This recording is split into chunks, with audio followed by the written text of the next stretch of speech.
आज मैं आपको हिप जॉइंट के बारे में बताने जा रहा हूँ।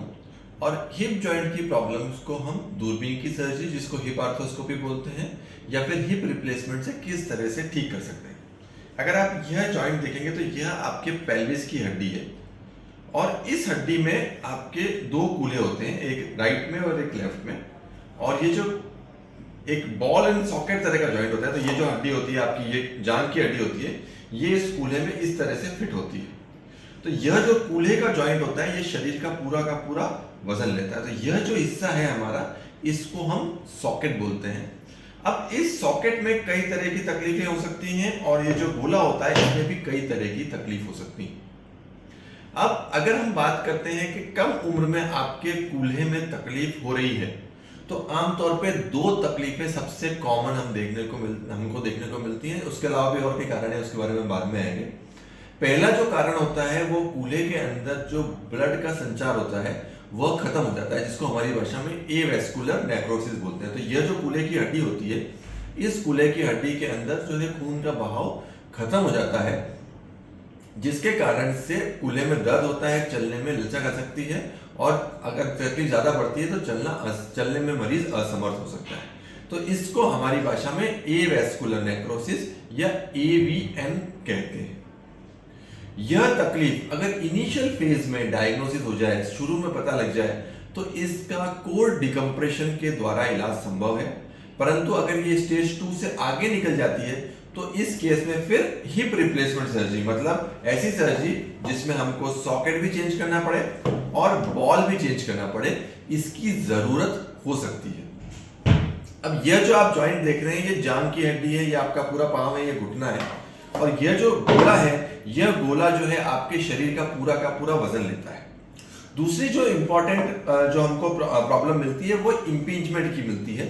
यंग लोगों में हिप इंपिंजमेंट, जिसको हमारी भाषा में फेमोरो एसिटाबुलर इंपिंजमेंट भी कहते हैं, वह भी देखा जाता है, जिन केसेस में आपके कूल्हे के ऊपर सॉकेट में और बॉल में दोनों में हड्डी बढ़ जाती है, जिसको पिंसर इंपिंजमेंट या कैम इंपिंजमेंट बोलते हैं।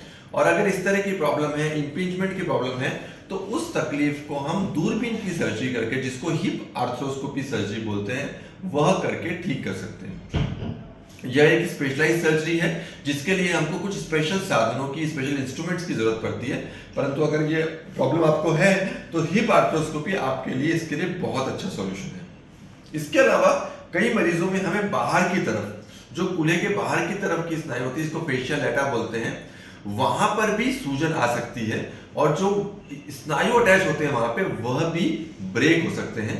इस प्रॉब्लम को ग्लूटियस मीडियस या ग्लूटियस मिनिमस का टेयर बोलते हैं, और इसमें आपके कूल्हे की साइड के भाग में दर्द होने लग जाता है। इसको ट्रोकेंट्रिक बर्साइटिस भी बोलते हैं। और साथ ही साथ में अगर इसमें स्नायु में इंजरी है, जैसे ग्लूटियस मीडियस या मिनिमस का टेयर है, तो इसको दूरबीन के माध्यम से टांके लेके हम रिपेयर कर सकते हैं। तो हिप आर्थ्रोस्कोपिक सर्जरी से न सिर्फ हम जॉइंट के अंदर की चीजों को देख सकते हैं, अपितु जॉइंट के बाहर का जो ट्रोकेंटर वाला एरिया है, उसमें भी अगर तकलीफ होती है, तो ट्रोकेंट्रिक बर्साइटिस को हम ठीक कर सकते हैं, और जो स्नायु फट जाती है तो उसको भी रिपेयर कर सकते हैं।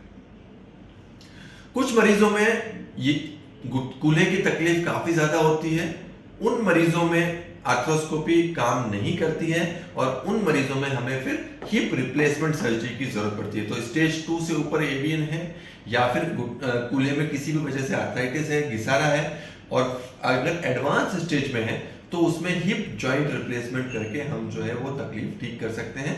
इसमें बॉल और सॉकेट दोनों ही हम लोग चेंज कर देते हैं। अब हिप रिप्लेसमेंट जो है वो कई तरह के होते हैं। हिप रिप्लेसमेंट जो है उसमें एक सीमेंटेड वैरायटी होती है, जो एक पुरानी तकनीक थी, और एक अनसीमेंटेड वैरायटी होती है। अब अनसीमेंटेड वैरायटी में भी कई तरह कॉम्बिनेशन हमारे पास रहते हैं। मेटल ऑन पॉली जो है एक स्टैंडर्ड वो होता है, और उसके ऊपर सिरेमिक के जॉइंट्स भी हम यूज कर सकते हैं।